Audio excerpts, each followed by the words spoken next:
सुनो कहानी आपके मित्र मच्छिंद्र भिसे की जुबानी। इस श्रृंखला में आप सभी का मैं मच्छिंद्र भिसे हार्दिक स्वागत करता हूं। आज प्रस्तुत है आपके लिए हिंदी एवं पंजाबी साहित्यकार गुरबचन सिंह भुल्लर जी की बहुत प्रसिद्ध कहानी लक्ष्मी। आइए सुनते हैं।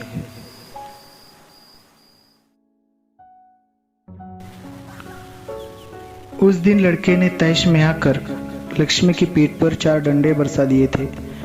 वह बड़ी भयभीत और घबराई थी। जो भी उसके पास जाता सिर हिला उसे मारने की कोशिश करती या फिर उछलती कूदती गले की रस्सी तोड़कर खूंटे से आजाद होने का प्रयास करती।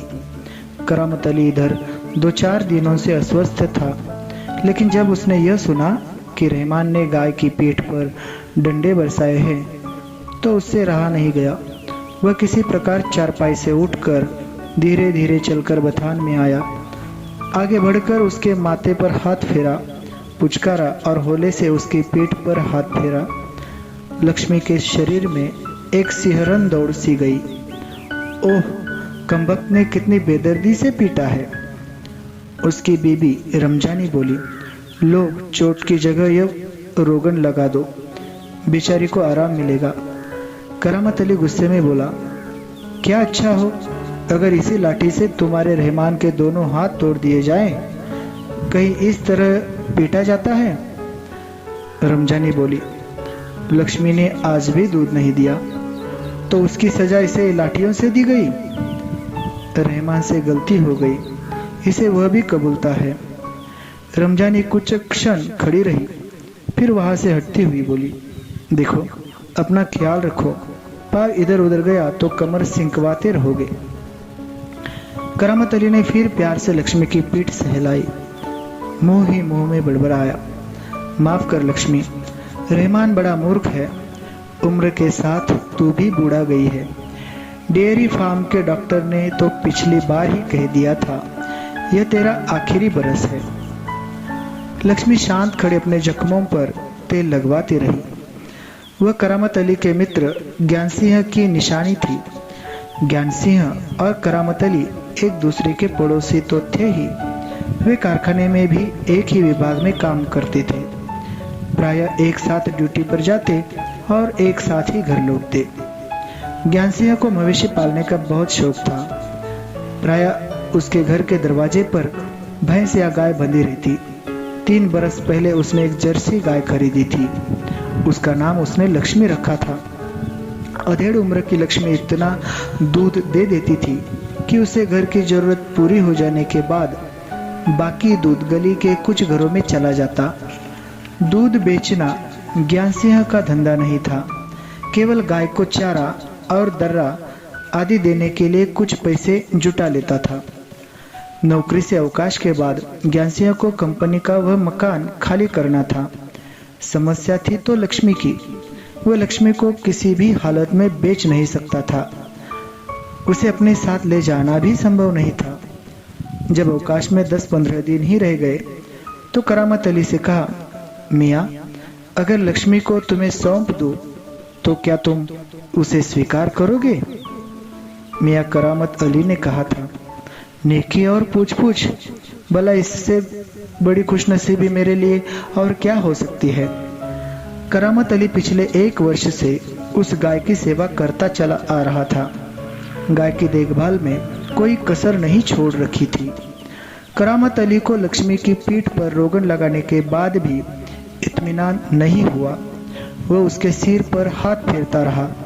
लक्ष्मी स्थिर खड़ी उसकी ओर जिज्ञासापूर्ण दृष्टि से देखती रही। करामत अली को लगा जैसे लक्ष्मी कहना चाहती हो, यदि मैं तुम्हारे काम की नहीं हूं तो मुझे आजाद कर दो, मैं यह घर छोड़कर कहीं चली जाऊंगी। करामत अली ड्यूटी पर जाने की तैयारी में था। तभी रमजानी बोली, रहमान के अब्बा, अगर लक्ष्मी दूध नहीं देगी तो हम इसका क्या करेंगे? क्या खूंटे से बांधकर हम इसे खिलाते पिलाते रहेंगे? जानवर है, बंधा है तो इसे खिलाना पिलाना तो पड़ेगा ही। जानते हो इस महंगाई के जमाने में सिर्फ सादा चारा देने में ही 300-350 महीने का खर्चा है। सो तो है, कहते हुए करामत अली आगे कुछ नहीं बोला। घर से निकलकर कारखाने की तरफ हो लिया।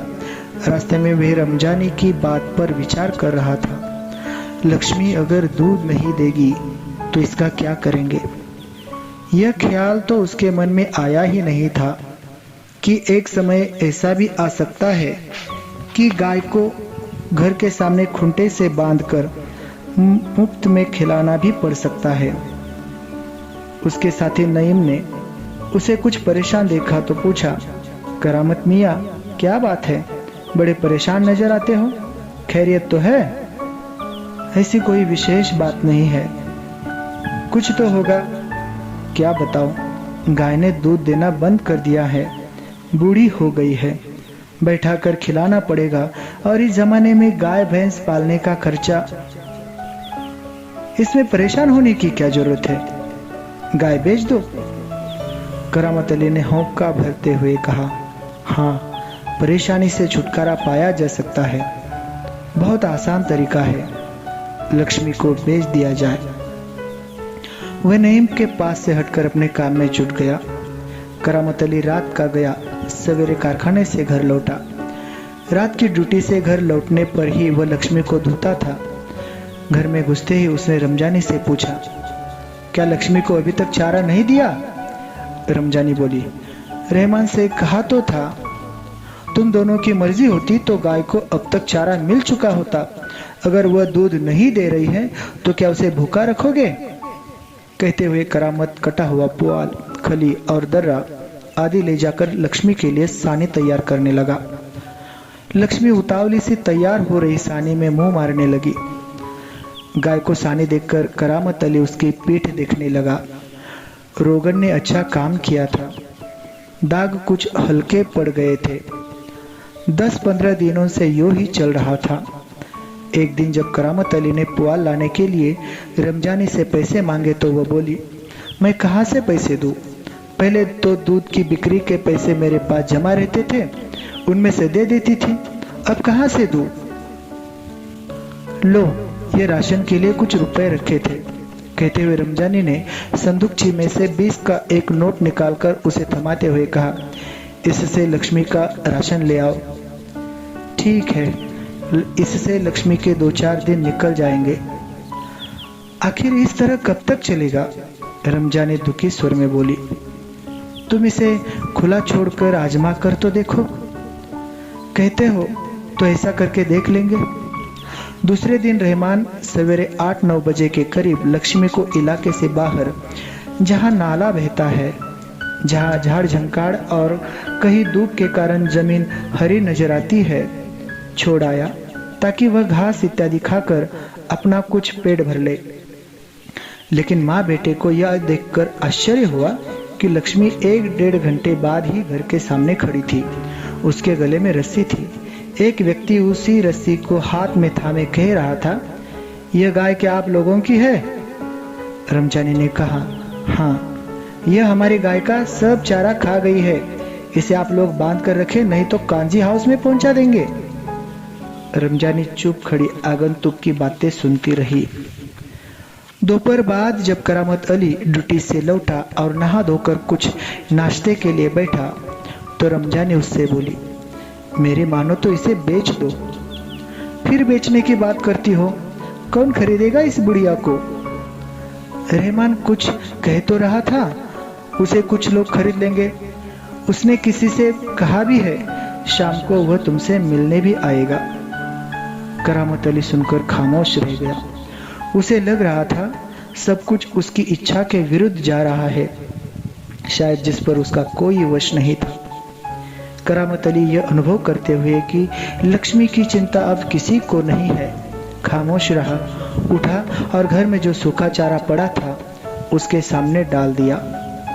लक्ष्मी ने चारे को सूंघा और फिर उसकी तरफ निराशापूर्ण आंखों से देखने लगी, जैसे कहना चाहती हो, मालिक यह क्या, आज क्या मेरे फांकने को यह सूखा चारा ही है, दर्रा खली कुछ नहीं? करामत अली उसके पास से उठकर मुंह हाथ धोने के लिए गली के नुक्कड़ पर नल की ओर चला गया।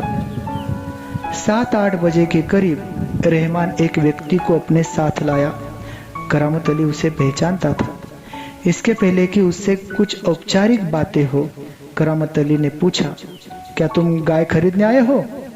उसने जवाब में कहा, हाँ, बूढ़ी है, दूध वूध नहीं देती। तो क्या हुआ? तुम इसे लेकर क्या करोगे? मैं कहीं और बेच दूंगा। यह तुम्हारा पुराना धंधा है, मैं जानता हूं, मुझे तुम्हें गाय नहीं बेचनी। करामत मियां ने उसे कोरा जवाब दे दिया। रमजानी करामत के चेहरे के भाव भांपती हुई बोली, क्या यह भी कोई तरीका है? आने वाले को खड़े खड़े दुत्कार कर भगा दो। तुम जानती हो वह कौन है? करामत अली ने कटु स्वर में कहा, वह लक्ष्मी को ले जाकर वहां बेच आएगा जहां ये टुकड़े टुकड़े होकर बिक जाएगी। मेरे दोस्त ज्ञान सिंह को इसका पता चल गया तो वह मेरे बारे में क्या सोचेगा? उस दिन करामत अली बिना कुछ खाए पिए रात को बिना बिस्तर की चारपाई पर पड़ा रहा। नींद उसकी आंखों से कोसों दूर थी। रात काफी निकल चुकी थी। सवेरे देर तक वह लेटा ही रह गया। कुछ देर बाद करामत अली ने चारपाई छोड़ी, मुंह हाथ धो घर से बाहर निकल पड़ा। लक्ष्मी के गले से बंधी हुई रस्सी खूंटे से खोली और उसे गली से बाहर ले जाने लगा। रमजानी, जो दरवाजे पर खड़ी यह सब देख रही थी, बोली, इसे कहाँ ले चले? करामत अली ने कहा, जहां इसकी किस्मत में लिखा है। वह लक्ष्मी को सड़क पर ले आया। लक्ष्मी बिना किसी रुकावट या हुज्जत के उसके पीछे पीछे चली जा रही थी। वह उसकी रस्सी पकड़े सड़क पर आगे की ओर चलता चला गया। चलते चलते कुछ क्षण रुककर वह बोला, लक्ष्मी चल, अरे गौशाला यहाँ से 2 किलोमीटर दूर है, तुझे गौशाला में भर्ती करा दूंगा। वहाँ इत्मीनान से रहना, वहाँ तू हमारे घर की तुलना में मजे से रहेगी। भले ही मैं वहाँ न रहूं, पर जो लोग भी होंगे मेरे ख्याल में तुम्हारे लिए अच्छे ही होंगे। मैं कभी कभी तुम्हें देख आया करूंगा, तब तू मुझे पहचानेगी भी या नहीं, खुदा जाने। कहते हुए करामत अली का गला भराया। उसकी आंखों में आंसू उतर आए। चल लक्ष्मी चल, जल्दी जल्दी पैर बढ़ा।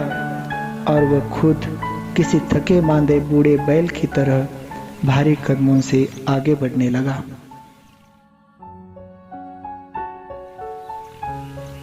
धन्यवाद।